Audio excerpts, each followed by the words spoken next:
예. 오늘 청와대가 3개 부처 장관을 교체했습니다. 먼저 청와대의 목소리부터 잠시 듣고 오겠습니다. 문재인 대통령은 오늘 3개 부처에 대한 장관 인사를 단행했습니다. 외교부 장관 후보자에는 정의용 대통령 외교안보 특별보좌관, 문화체육관광부 장관 후보자에는 황희 국회의원, 중소벤처기업부 장관 후보자에는 권칠승 국회의원을 내정했습니다. 오늘 개각 핵심은 이겁니다. 현 정부 초대 외교부 장관으로 사실 수차례 개각에도 자리를 지켰던 5년을 함께한다 해서 오경화로 불렸던 강경화 장관 교체인데요. 강 장관의 과거 발언 잠시 듣고 오겠습니다. They still say they don't have any cases, which is hard to believe. All signs are the regime is very intensely focused on controlling the disease that they say they don't have. So it's a bit of an odd situation. 이미 오래전에 이 상황이 이러니까 자제해달라고 만류를 했어야 되지 않나요? 개인사이기 때문에 말씀드리기 뭐합니다만 제가 말린다고 말려줄 사람이 아니고요. 오경화 장관이라고 한때 불렸던 강경화 장관이 3년 7개월 만에 이제 외교부 장관 자리에서 내려오게 됐는데 이도현. 네네. 근데 일각에서 분석을 하기를 정말 앞서 화면에 만나봤던 것처럼 김여정에게 독소를 한 영향이냐 아니면 글쎄요 여기에는 뭐 적혀있지는 않지만 남편이 코로나 와중에 개인 여행을 간 것이 논란이 불거져서 그런 거냐 여러 가지 좀 해석들이 있거든요. 그러니까 오늘 갑작스러운 그 외교부 장관 인사를 보면서 그 개인적으로는 그 2번 탄식을 했는데 하나는 강 장관이 그동안에 아주 퍼포먼스가 뛰어나지 않아서 그 굉장히 비판은 해왔지만 이번 인사에 포함되진 않았으면 좋겠다고 생각했습니다. 왜냐하면은 그렇게 되면은 마치 문재인 대통령이 북한 김여정의 압력에 의해서 인사를 한 게 아닌가 이런 비판이 나올 거로 생각했는데 그렇게 지금 비판이 야당에서 나오고 있지 않습니까? 예. 두 번째는 정의용 전 안보실장이 지금 현 상황에서 가장 그 합리적이고 옳은 선택인가 여기에 대한 2가지 문제가 있을 것 같은데 어쨌든 인사가 발표됐습니다. 한 몇 가지로 짚어볼 수 있을 것 같아요. 외교부 차원에서만 보면은 그동안 강 장관이 외교관 출신이 아니고 외부에서 왔기 때문에 조직을 장악하는 거나 외교장관으로 역할이 굉장히 좀 흔들려서 중요한 회의에도 빠지는 경우가 많았습니다. 네. 우리가 기억하듯이 지금 서해에서 우리 그 공무원 피살당했을 때도 그 중요한 회의에 NSC 회의에 빠지지 않았습니까? 네. 이제 그 정의용 외교장관의 취임해서 들어오게 되면 이제 그런 경우는 없어지게 되겠죠. 안보실장으로 일했고 그 핵심에서 같이 일을 하게 되니까. 두 번째로 한미 관계가 어떻게 되느냐. 정의용 후보자가 2018년 3월에 평양에 가서 김정은의 말을 듣고 백악관 가가지고 김정은 비핵화 의지 있다. 협상하자. 이렇게 했기 때문에 그건 트럼프 때는 통했지만 결과적으로는 비핵화 의지가 확인이 안 되고 지금도 계속 핵 개발을 추진하고 그걸 지난 당대회에서도 강조하지 않았습니까? 예. 그거를 바이든 행정부에서 어떻게 볼 것이냐. 이게 중요하고 마지막으로 그럼 북한이 정의용 장관을 볼 때 어떨 것이냐. 물론 평양에 가서 김정은 만나가지고 뭔가를 만들어내려고 했던 측면이 있지만 북한 입장에서 보면은 아니 미국이 우리가 이 정도 하면은 제재 해제하고 나 경제 개발을 하게 해주겠다니 그 약속 안 지킨 사람 아니냐. 예. 이렇게 볼 수도 있습니다. 그래서 양날의 칼이 다 있는데 1월 20일 바이든 취임에 맞춰서 외교장관 발표했습니다만 이게 과연 문재인 정부가 원하는 방향으로 갈지 미국이 원하는 건 아마 문재인 장관의 임무를 정의용 장관을 교체하는 것보다는 정책을 바꾸는 거였을 텐데 그 점에서 향후에 어떻게 나타날지 사실은 기대보다는 우려가 좀 더 큰 상황입니다. 그러니까 이도현 의원님 말씀은 남편이 코로나 와중에 미국 여행 가서 비판받은 거는 이번 교체에서는 큰. 그거는 전혀 고려의 대상도 아니고 사실은 지금 이제 몇 개월 우리가 지나서 보면 그렇게 비판받을 일은 아닙니다. 그리고 기왕에 물어보셨으니까 하나만 첨가를 하면은. 예. 그동안에 사실 이제 강경화 장관이 외교 활동하다 보면 부부 동반으로 참석해야 할 행사들이 굉장히 많지 않습니까? 그러니까 부군이 요트를 타던 오토바이를 타던 아무튼 그런 행사에는 반드시 와서 부부 동반으로 참석해서 외조도 열심히 했습니다. 그래서 만약에 이제 강 장관이 다른 역할을 맡을 가능성도 있지만 조금 시간 여유가 되면은 부군이 원래 이제 오토바이 타면서 뒤에 강 장관을 태우고 다니는 거 굉장히 하고 싶어 했는데 이제 그런 정도의 아마 여유는 생겼을 가능성이 있죠. 살짝 들으셨던 것처럼 강경화 장관을 대신한 인물은 현 정부에서 3년간 청와대 안보실장으로 외교사령탑을 지낸 정의용 후보자입니다.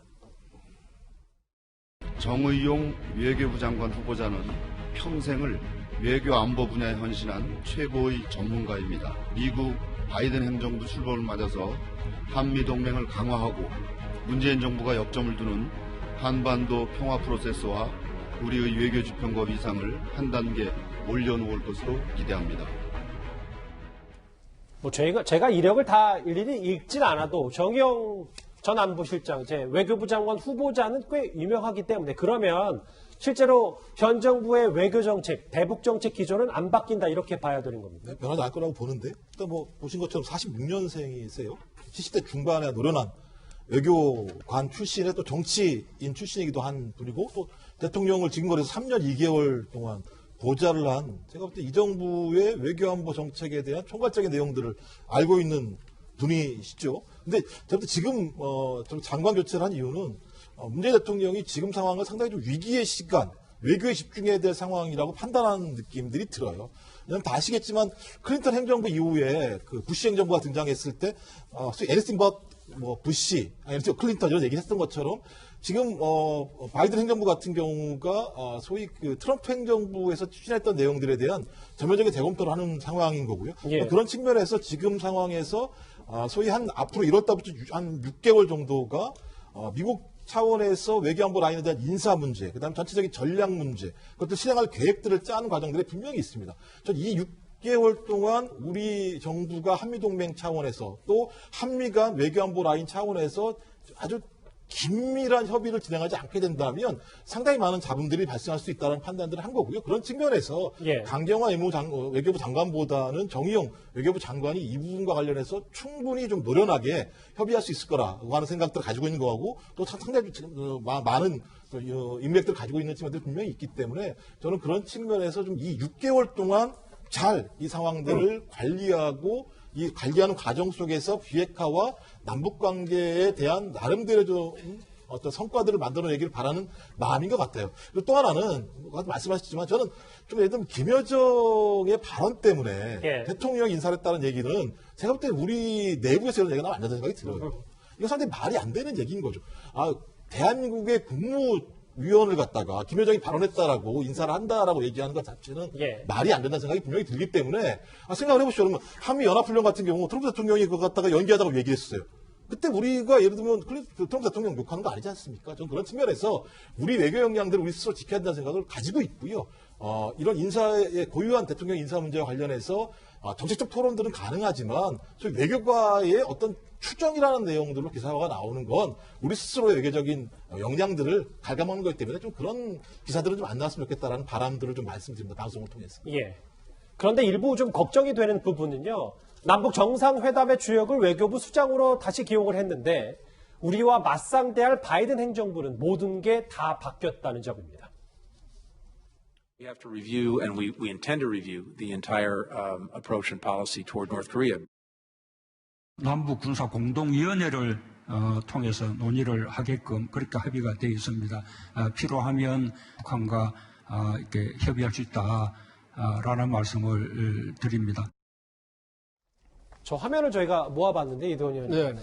한미연합훈련 필요하면 북한과 협의하겠다는 대통령의 발언도 좀 논란인데 더 큰 문제는 이제 정의용 외교부 장관 후보자가 외교부 장관이 되면 맞상대할 이 토니 블링컨 국무장관 지명자가 대북 정책 다 재검토하겠다고 하면 이게 지금 우리 정부는 기조가 안 바뀐 게 문제가 되는 건 아닌지 이 부분일 거거든요. 그렇죠. 지금 그 문재인 정부는 기존의 입장을 뭐 계속하는 게 아니라 더 강화하려는 것 같고 북한 중심 외교라는 방향을 지금 미국은 정책 트럼프 정부와는 바이든 행정부가 다르다는 걸 예고를 해왔는데 어제 그 토니 블링컨 그 국무장관 지명자가 인사청문회에서 이거를 공식적으로 밝혔습니다. 우선 핵 문제 관련해서 비핵화가 점점 더 어려워지고 있다. 이래서 아마 비핵화에 더욱 집중할 것 같고 또 하나는 안보뿐만 아니라 인도주의적인 측면에서도 외교를 보겠다. 이거는 이제 북한의 인권을 얘기하는 거거든요. 그리고 그 전반적인 그 접근법 검토하고 있다기 때문에 그 한때 그 공화당 정부에서 얘기했던 그 여러 가지 강경한 정책이라든지 이런 것까지 다 포괄할 수 있기 때문에 굉장히 한미 간의 어떤 그 갈등의 소지가 커지는 거 아닌가 걱정이 되는데 지금 문재인 정부의 대응을 보면은 최근에 박지원 국정원장이 일본에 가서 도쿄 올림픽이 지금 어떻게 될지 모르겠습니다만 거기서 김정은을 초청하는 문제라든지 이인영 통일부 장관이 무슨 우주의 기운을 얘기한다거나 지금 정의용 싱가포르 정상회담의 추억을 되돌려서 다시 임명한다거나 이런 게 기존의 북한 중심의 외교 노선을 바꾸지 않는 것 같기 때문에 한미 간의 마찰이 예고되는 거 아니냐 이런 우려가 커지고 있는 겁니다. 외교부 수장 얘기는 여기까지인데요. 그런데 임기 말에 사실 장관 후보자를 찾기가 좀 힘들어서일까요? 외교부 장관 말고도 장관 인사 이 얘기 논란이 좀 있습니다.